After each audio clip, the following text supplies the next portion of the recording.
آج اہل باطل یہ کہتے ہیں کہ اہل حدیث جس طرح ایک ہاتھ سے مسافہ لیتے ہیں اسی طرح سے آج عیسائی یہودی بھی ایک ہاتھ سے مسافہ کرتے ہیں، تو ہم مسافہ کرنا چھوڑ دیں؟ نہیں، اللہ کے نبی صلی اللہ علیہ وسلم نے ایک ہاتھ سے مسافہ کیا۔ صحیح بخاری میں آپ باب المصافحہ میں دیکھیں، حضرت عمر کا ایک ہاتھ پکڑے ہوئے تھے اللہ کے نبی صلی اللہ علیہ وسلم، باب المصافحہ میں روایت موجود ہے۔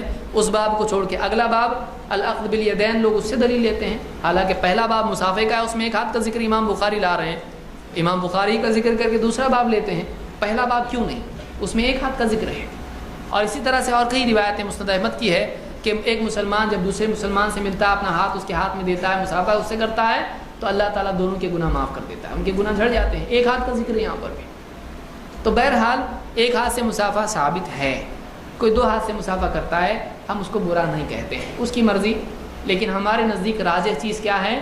زیادہ اولا جس کو ہم کہیں گے وہ ہے ایک ہاتھ سے مسافہ کرنا۔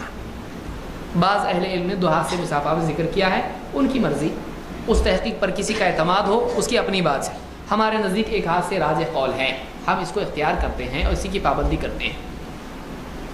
اب کوئی یہ کہتا ہے کہ انگریز ایک ہاتھ سے مسافہ کرتے ہیں، ٹھیک ہے، اب انگریز اگر جو عیسائی جبہ پہنتے ہیں تو کیا آپ جبہ پہننا بدعت بولو گے، چھوڑ دو گے اس کو آپ؟ عیسائی بھی جبہ پہنتے ہیں، سفید رنگ کا جبہ پہنتے ہیں، اب یہ سنت ہے، سفید جبہ پہننا سنت ہے، تو اب آدمی جبہ پہننا چھوڑ دے گا، کل کو وہ داڑھی رکھ لیں گے، آپ کیا کریں گے؟ کتروائیں گے داڑھی؟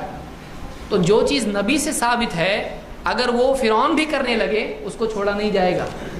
سمجھ میں آ رہی بات؟ جو نبی سے ثابت ہے اس کو کوئی گمراہ کرنے لگے اس کو اس گمراہ کی وجہ سے چھوڑنے کی بجائے نبی کی وجہ سے کرنا بہتر ہے، ورنہ ہماری ساری سنتیں قوم چھڑا دے گی۔ مسلمانوں کو بے دین بنانے کا طریقہ کیا ہے؟